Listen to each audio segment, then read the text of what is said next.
You've definitely seen it before, probably 100 times. That one little question that can have a huge impact on a business. Today, we're going to pull back the curtain on the Net Promoter Score, or NPS, and show you why it is so much more than just another number on a spreadsheet. It really all comes down to this one question. You know the one. You get it after a flight, after buying something online, maybe even after a doctor's visit. And you might think, how can this simple question tell them anything? Well, the answer unlocks a really powerful way to see where a company is headed.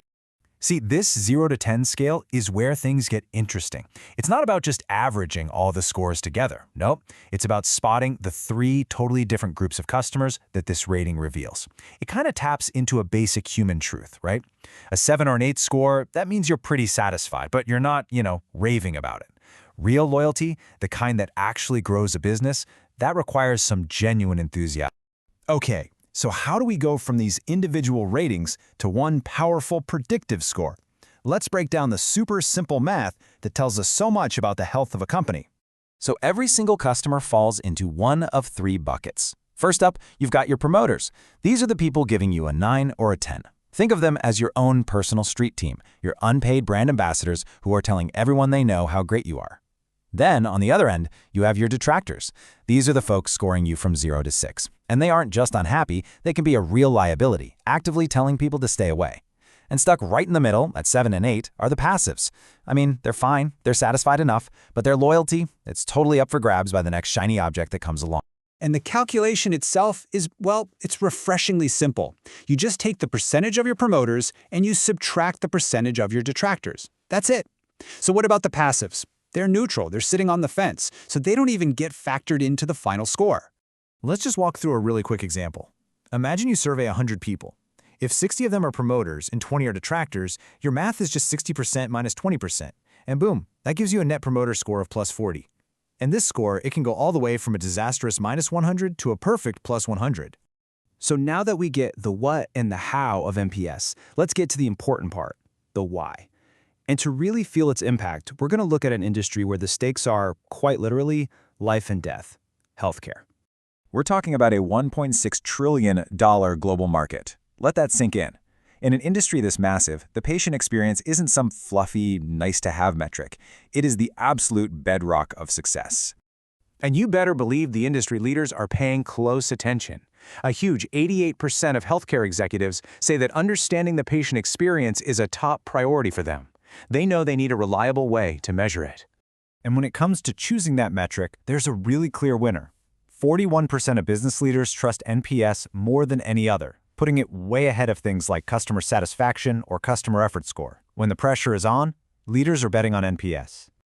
Okay, so a score is just a score. The real magic is in turning that number into actual growth. So let's look at how the best companies are turning this feedback into a serious competitive advantage.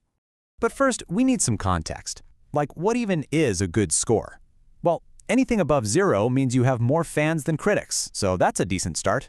If your score is above 50, that's considered excellent. And if you're hitting above 80, you're playing in the big leagues. That is world class. So how does healthcare stack up against other big industries? Well, it actually leads the pack with an impressive average score of plus 58. That leaves other major sectors like financial services and software way behind. But that industry average, it doesn't tell the whole story, not even close. Inside healthcare itself, there is a massive gap between the absolute best and, well, everyone else. You've got these incredible performers like SEMA Hospital, nearly perfect at plus 96, and then you have others just barely staying positive. That gap right there is a huge opportunity. See, the top companies don't just measure their NPS, they put it to work. They use the feedback from detractors to figure out who's about to leave and why. They turn their promoters into a powerful referral machine, and they see their happiest customers as the perfect candidates for upselling. And the results go way beyond just money. In healthcare, a higher NPS is a strong signal of better patient outcomes. A better patient experience is directly linked to a 4.7% drop in hospital readmissions. That means healthier people and less strain on the entire system. And it doesn't stop there. A strong NPS also correlates with a 7.7% lower rate of people returning to the emergency room. This isn't just a number. It shows that when you get that initial experience right, it leads to better care and fewer crises later on. And this one is so important. A better patient experience leads to a 14.2% jump in patients actually following their care plans. When people feel heard and respected, they are way more likely to stick with their treatment. And that means better long-term health for all of us. And all of this circles right back to the bottom line. The financial impact of loyalty is just immense. Research shows that if you increase customer retention by just 5%, you can boost profits anywhere from 25% all the way up to 95%. That is the real power of turning critics into fans. So after all that, what's the one thing you really need to remember about NPS? It's that the number itself is only the very beginning of the conversation. The Net Promoter Score isn't just another boring metric. Think of it more like a crystal ball that can help predict future growth. It's a roadmap for building better relationships with your customers, for spotting risks, and for turning your happiest clients into your most powerful marketing tool.